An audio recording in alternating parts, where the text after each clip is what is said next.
Providing great therapy day after day can be challenging even for the best of us.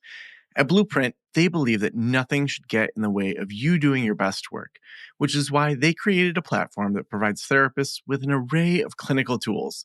Things like therapy worksheets, intervention ideas, and digital assessments that are designed to help you and your clients stay connected and confident throughout the care journey.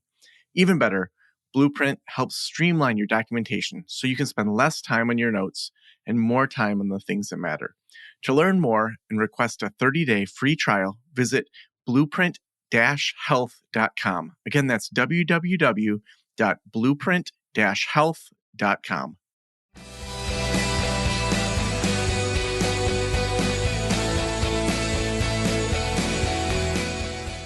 This is the Practice of the Practice podcast with Joe Sanok, session number 882.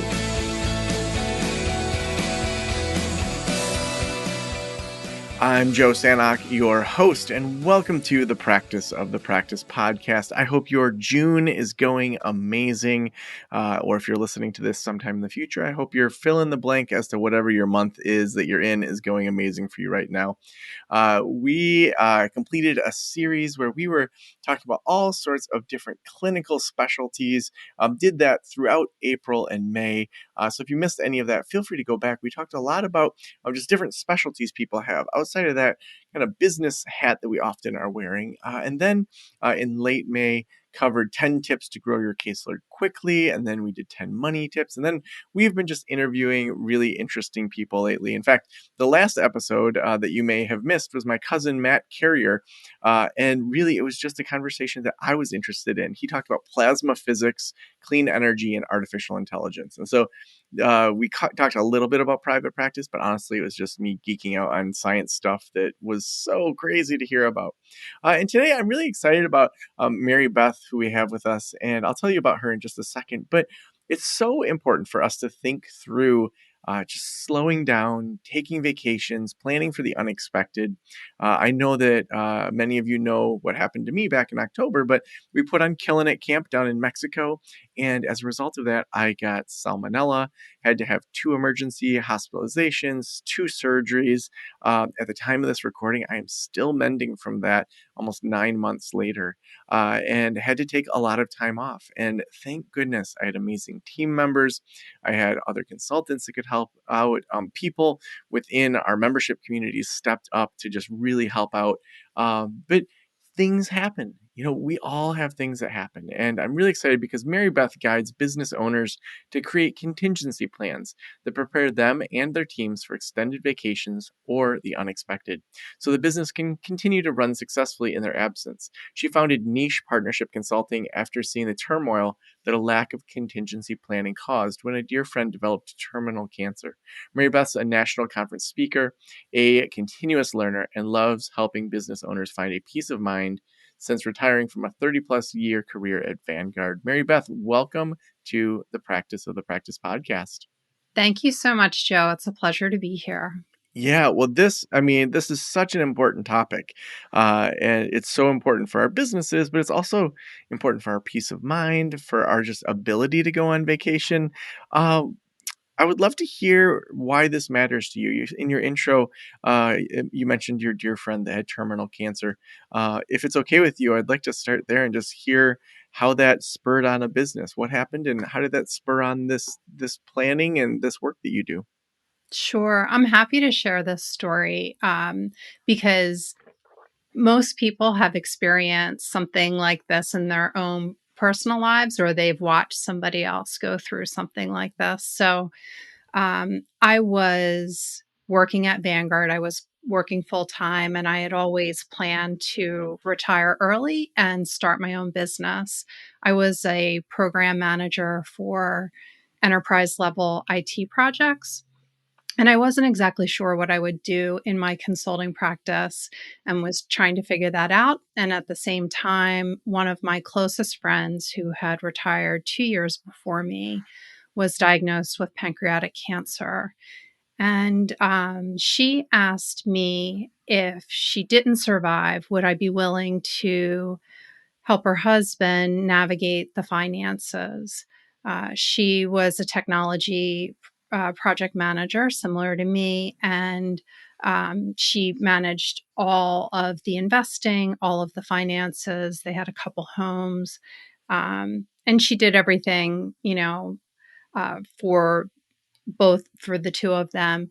And he is 13 years older than her, didn't use a computer or a cell phone. And she knew that it would be challenging for him to learn the processes. And I said that I would do that. And I asked her to show me what was going on, because we were girlfriends. We talked about everything, but we didn't talk about this kind of stuff. And I asked her to show me what was happening. And that never happened before she passed. And so after she passed, I was working full time and spending 6 hours a week with her husband, trying to, put a plan in place that he would eventually be able to follow and take care of the pressing issues that needed to be handled right away. And that I worked with him intensively for 3 months. And then the whole process took a year. And during that process, I realized that we all could do a better job preparing for the unexpected, even if it wasn't something as serious as what happened with my friend. Now, when you work with people, maybe let's just start with the problem and then we can get to some of the solutions. What's the problem with how most people run their private practices? Yeah, so I think even just business owners at large tend to be quite optimistic about the future. So we imagine ourselves always being able to show up in our business, and we imagine that the information that we carry around in our heads isn't that complicated and wouldn't be that difficult for somebody else to learn. And so we have these optimism biases, I guess you could say, that when someone needs to step in and assist us and they want to assist us, we don't have the tools in place that will make it easier for them to provide us support when we need it. Mm. So, what are some situations that you've seen where this really manifests itself? Yeah, so I can tell you that I've worked with private practice therapists and group practice owners a lot in the last year and a half.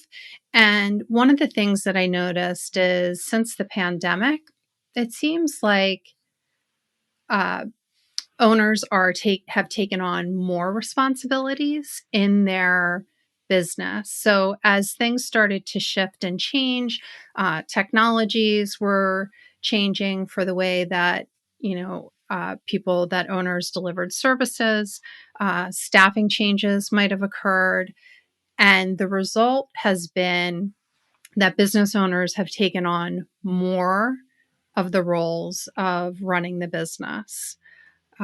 So creating their contingency plan is an opportunity to take a step back and to get some clarity around all of the responsibilities that they have taken on, and gives them an opportunity to assess if there's anybody else on their team or potentially a contractor who they could train and transition primary ownership of some of these roles to that person to give them some more space on their calendar and better quality time off.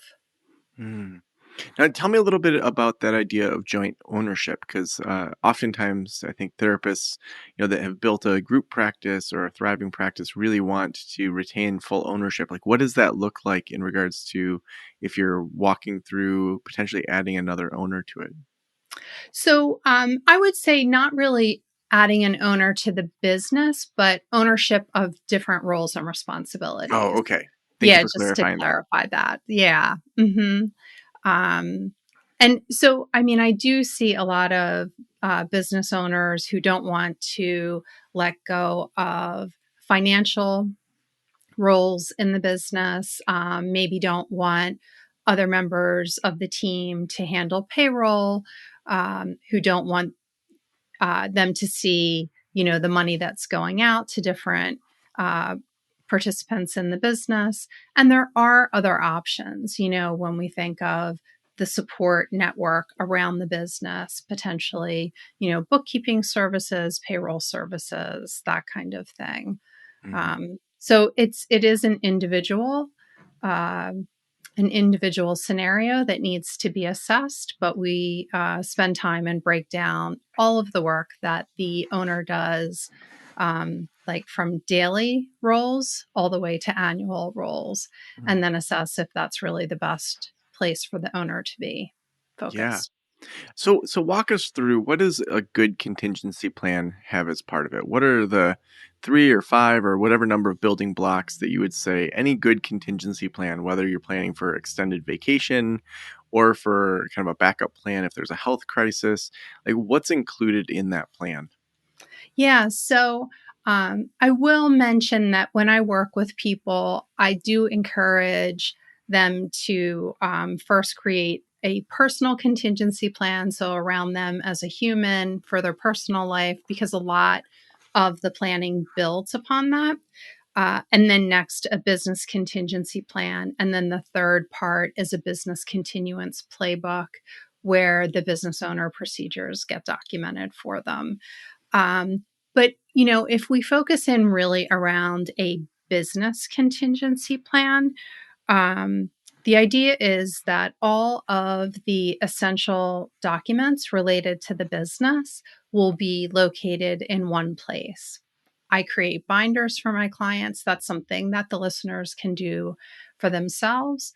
But it would have, information about all of the bank accounts, the credit cards, the business licenses, the tax ID filing information, um, a contact list for all of your essential contacts related to the business, um, information about the IT assets related to the business. So it's pretty extensive.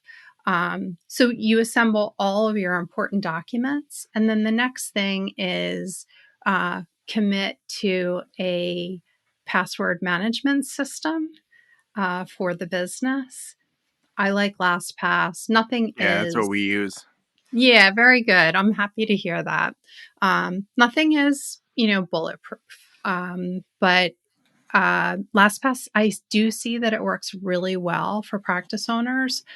Um, yeah, so getting all of the important documents together, committing to a password management system, and then identifying who can be your second in command for the business, who you would be willing to share with them, or at least give them access. You would tell them how to get access to your contingency plan in the event that you are out of the business unexpectedly, um, or permanently out of the business. And you would trust them with your financial information, getting access to your passwords, all that level of detail. How important is it to have that binder be printed versus virtual? Like where would you store that information so it's easy for somebody to, in that situation, to take over while also making it hard for someone to just steal the entire identity of your of your business? Yeah, so that's an excellent question. So I recommend that everyone has a fireproof, waterproof safe, either at their home or at their business, or possibly both. And that's where the binder should be stored. So this is a popular question when I speak at conferences. The question about whether to have information in a secure hard drive, in a secure cloud, or in paper. And the one reason that paper is helpful is that somebody can take it and take it to where they are going and work through it.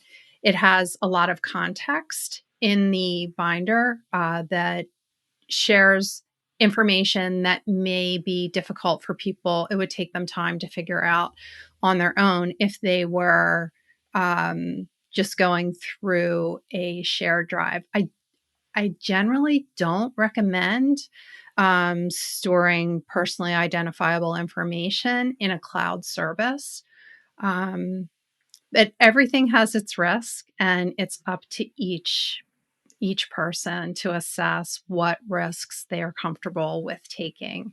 When we get to documenting SOPs, of course, all of that, we typically store that all in Google Drive. But a lot of the other information related to the business contingency plan is in paper. Mm.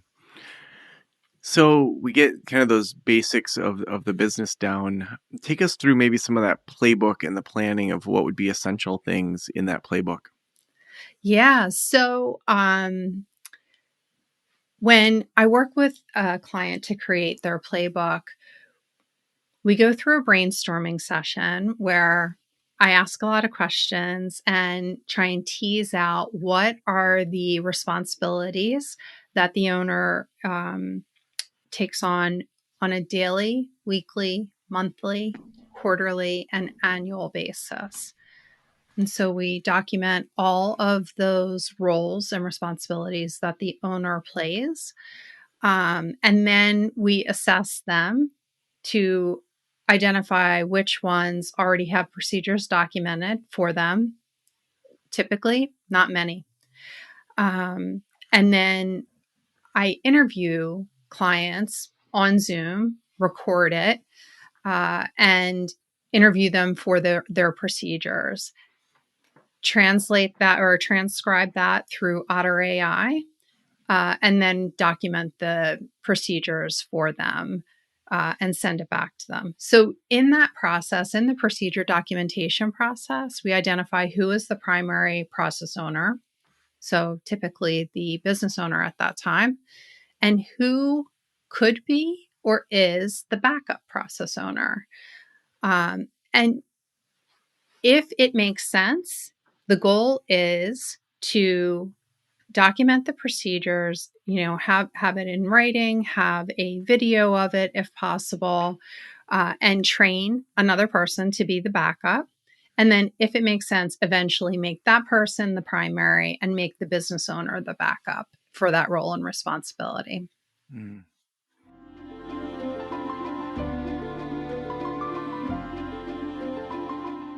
As a therapist, I can tell you from experience that having the right EHR is an absolute lifeline. I recommend using therapy notes. They make billing, scheduling, note taking, telehealth, and e prescribe incredibly easy. Best of all, they offer live telephone support that's available 7 days a week. You don't have to take my word for it. Do your own research and see for yourself. Therapy Notes is the #1 highest rated EHR system available today, with a 4.9 out of 5 stars on trustpilot.com and on Google. All you have to do is click the link below or type promo code Joe on their website over at therapynotes.com and receive a special 2-month trial absolutely free. Again, that's therapynotes.com and use promo code Joe on the website. If you're coming from another EHR, Therapy Notes will also import your demographic data quick and easy at no cost, so you can get started right away. Trust me, don't waste any more of your time and try Therapy Notes. Just use promo code Joe at checkout.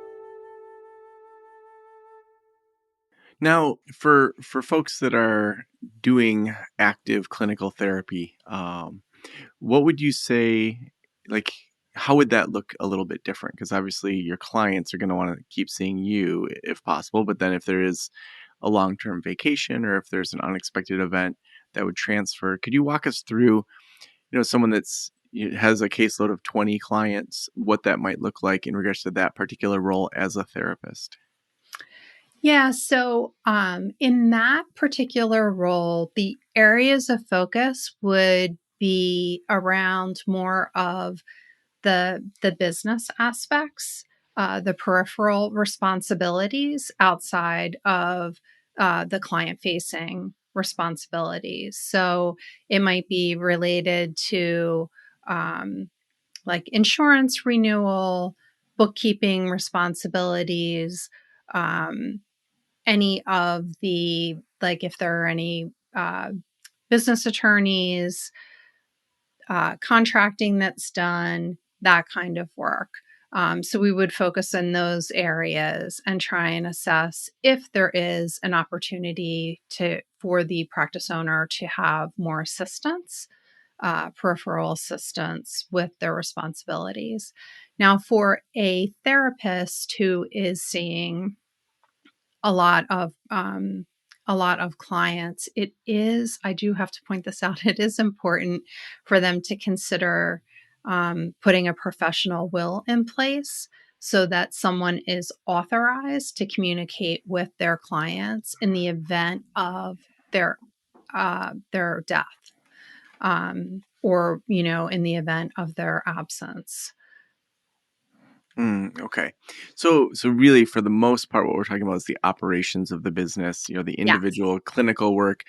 Maybe you have a backup person that you talk with, and they do the backup clinical if for some reason something happens to you. But for the most part, it's looking at the operational side of the business of what it takes to run your counseling practice. exactly. And, Okay. I mean, I know that a lot of therapists are working with interns in their practice now, so I don't know if there could be an opportunity there Yeah. to help out with the client facing work.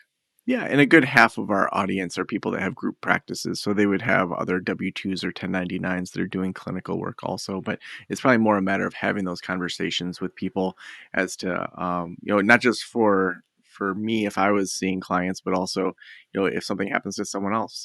Even one of our consultants is pregnant and going to take maternity leave for 3 or 4 months, and so to talk through what that looks like and plan for that, same sort of idea. So it's more planned out than maybe if there was some sort of medical emergency. Now, where do I feel like so often, whether it's like a policies and procedure manual or a business plan, people spend all this time creating a document. And then it sits in a binder, it sits in a drawer. And it sounds like some of this you want to just sit in a binder. It's a backup plan just to be there. But there's also things change over a business's, 6 months or a year. What do people need to do on a quarterly or an annual basis to just make sure their plan, their blueprint is up to date, and what's that look like? Yeah. So for the contingency plan, I recommend that people review that during tax time because we're pulling together a lot of paperwork at that time anyway. And so Q1 is typically a good time frame to, after you finish your taxes, to review your contingency plan and see if any updates are needed. So if you've opened any new accounts, closed any accounts, if you've made changes to your estate plan, if you have opened any new, like for group practice owners, any new practices you're practicing in any other states, that kind of thing, to make sure that that information stays fresh on an annual basis. And then it's also important that after you create your contingency plan, to review it with your second in command so that they can hear the guidance directly from you. And annually, you'd want to do a refresher training with them. Hmm. Now, where are spots that people miss the mark? Like when they make one of these themselves, or maybe they even work with you and they just, what do they not do or do afterwards? What are some of those blind spots that people kind of miss the mark on? Yeah, I would say one that comes to mind immediately is, um, trust issues. So, uh, I'm okay with people knowing this, but not seeing the full picture, or, um, not really being able to identify who could be the second in command for them from a business perspective. And in that scenario, I often recommend, is there another uh, private practice owner or group practice owner who you are close with, who you trust, that you could reciprocate and be the second in command for each other? Um, That's one option. Another option is you could create kind of what I refer to as a board of directors approach, where maybe you have um, a like a spouse or a personal confidant who you would trust, but they are not licensed or related to the business. You could have that person be the final decision maker and then create a network around them who would be able to inform uh, them on what's happening from different perspectives. So, whether it's financial, whether it's clinical, legal, and uh, have that person take advice or input from these other members who you have constructed on this team. And then they would feel supported in making the decisions related to your business. Yeah. Yeah, I just think that so often we hear these things and we're like, oh, yeah, I should do that. And then we move on to the next podcast. We move on to the Yeah. next news. Our kids are sick, whatever gets in the way. What's the, and I don't want to be a fear monger, but like, what's the danger in not taking action on these kind of things? Like, what's the potential for, like, what have you seen happen when people say, yeah, I should do that, but they don't?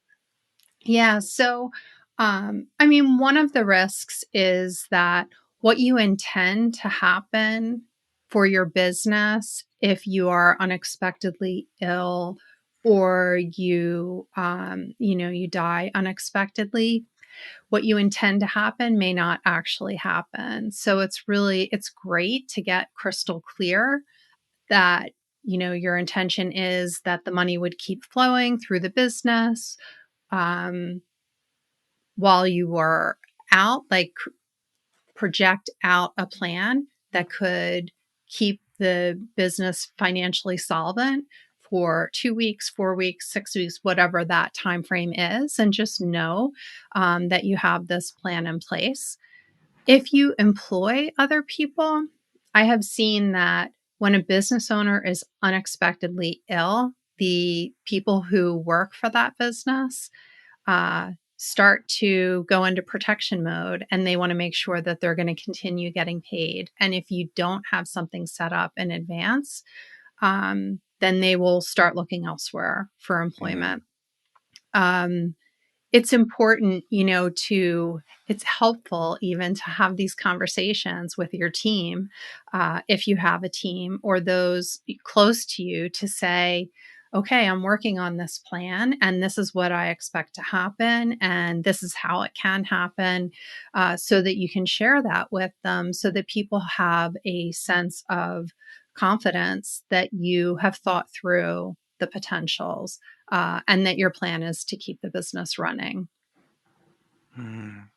Yeah, so many things to think through and to make sure that you plan. Mary Beth, the last question I always ask is, if every private practitioner in the world were listening right now, what would you want them to know?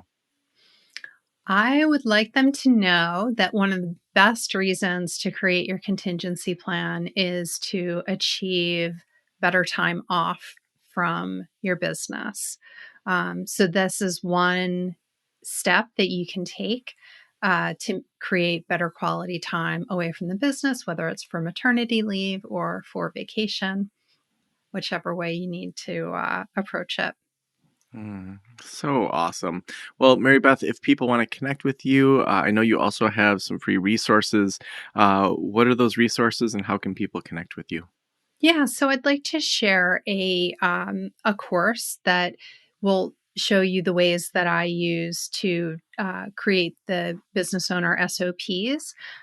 So it is a free course for your audience, and they just need to go to nichepartnershipconsulting.net/Joe, and they'll get access to the course, and then we'll be connected. I also hang out on LinkedIn if anyone wants to connect with me there. Well, thank you so much for being on the Practice of the Practice podcast. Oh, thank you so much for having me. I appreciate it.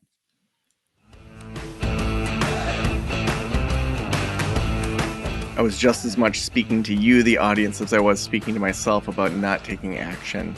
We've been spending the last 3 quarters really diving into our operations and systematizing the business and making sure it's written down. And Sam has been doing a phenomenal job with that and working with our IT team to update the website and our flow and all of that. But the idea of, if I got sick again, if I had to go into the hospital, if I wanted to take a longer vacation, what does that look like? How would I plan for that?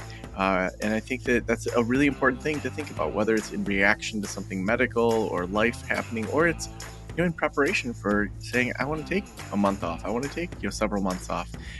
Just such a good thing to think through and to work through in regards to figuring out your contingency plan. We also couldn't do this show without amazing sponsors like Therapy Notes. Therapy Notes is the best electronic health records out there. They will help you switch over from your current EHR. They also give you 2 months for free or just money off if you use promo code Joe at checkout. They are phenomenal. They help with automated billing. It's going to make it easier to outsource your billing. So many reasons to switch to Therapy Notes. Just head on over to therapynotes.com, read about it, and at checkout, just use promo code Joe. Thank you so much for letting me into your ears and into your brain. Have a great day. I'll talk to you soon. Special thanks to the band Silence is Sexy for that intro music, and this podcast is designed to provide accurate and authoritative information in regard to the subject matter covered. It is given with the understanding that neither the host, the producers, the publishers, or guests are rendering legal, accounting, clinical, or other professional information. If you want a professional, you should find one.